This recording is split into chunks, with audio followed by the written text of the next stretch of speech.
Middle east में जारी युद्ध के कारण भारत का बासमती चावल खासा प्रभावित हुआ है। भारत के हरियाणा से बासमती का निर्यात ईरान समेत अन्य खाड़ी मुल्कों में होता है, पर वर्तमान हालात में निर्यात अटक सा गया है। हरियाणा के बासमती चावल निर्यातकों के कंसाइनमेंट पोर्ट्स पर फंसे हुए हैं और इससे पेमेंट्स भी अटक गया है। साथ ही निर्यात पर अनिश्चितता के बादल लटके हुए हैं, जिससे निर्यातक काफी परेशान नजर आ रहे हैं और उनमें नुकसान का डर लगातार बढ़ता ही जा रहा है। हरियाणा के चावल निर्यातक युद्ध से काफी प्रभावित हुए हैं। इसी बीच केंद्र की मोदी सरकार ने चावल निर्यात को लेकर स्थिति को देखते हुए चावल निर्यातकों को राहत देने के लिए बड़ा कदम उठाते हुए 497 करोड़ रुपए की योजना लागू की है। बताया जा रहा है कि इससे हरियाणा के निर्यातकों को बड़ी राहत मिलेगी, जहां राज्य के चावल निर्यातकों को 50 से 60 करोड़ रुपए की राहत मिलने की संभावना है। आपको बता दें कि भारत से मिडिल ईस्ट में मौजूद देशों को होने वाले निर्यात में हरियाणा से ही लगभग 40% चावल का निर्यात किया जाता है। बता दें कि खाड़ी देशों में युद्ध के कारण समुद्री मार्ग खासकर स्ट्रेट ऑफ हॉर्मुज के प्रभावित होने से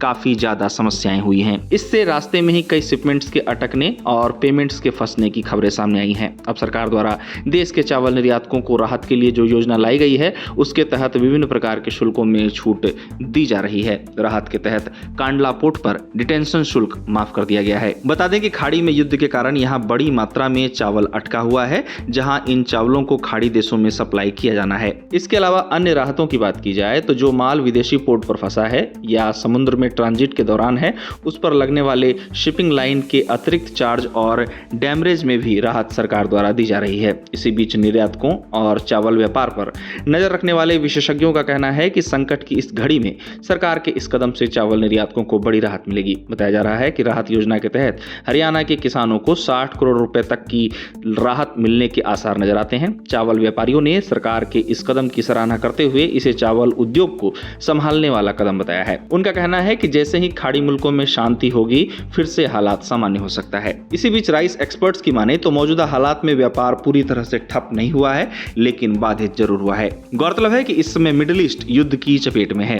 इजराइल और अमेरिका द्वारा ईरान के सुप्रीम लीडर अयातुल्लाह खामनेई को मारे जाने के बाद मिडिल ईस्ट में हालात ठीक नहीं है। अब मिडिल ईस्ट में चल रहे मामले का असर भारत द्वारा मिडिल ईस्ट को किए जाने वाले चावल निर्यात पर देखने को मिला है और ईरान और इजराइल के बीच जारी तनाव ने शिपिंग को काफी ज्यादा प्रभावित किया है। मिडिल ईस्ट में जारी तनाव से बासमती चावल के कारोबारी चिंता में है। भारत मिडिल ईस्ट को, खासकर ईरान को बड़ी मात्रा में बासमती चावल का निर्यात करता है। बासमती निर्यात के लिहाज से ईरान भारत के लिए काफी मायने रखता है। ईरान के साथ ही मिडिल ईस्ट के कई देशों में भारत के खुशबूदार बासमती चावल की काफी ज्यादा मांग है। बासमती चावल का प्रयोग मिडिल ईस्ट के देशों में बिरयानी बनाए जाने के साथ ही अन्य व्यंजन बनाने में भी किया जाता है। एपिडा के अनुसार ईरान भारत से बासमती चावल खरीदने वाला तीसरा सबसे बड़ा देश है। वित्त वर्ष 2024-25 में भारत ने ईरान को करीब 6,374 करोड़ रुपए का बासमती चावल एक्सपोर्ट किया था, जो कि कुल निर्यात का करीब 12.6% हिस्सा था। इसके साथ ही आपको बता दें कि ईरान भारत से ज्यादा बासमती चावल आयात करता है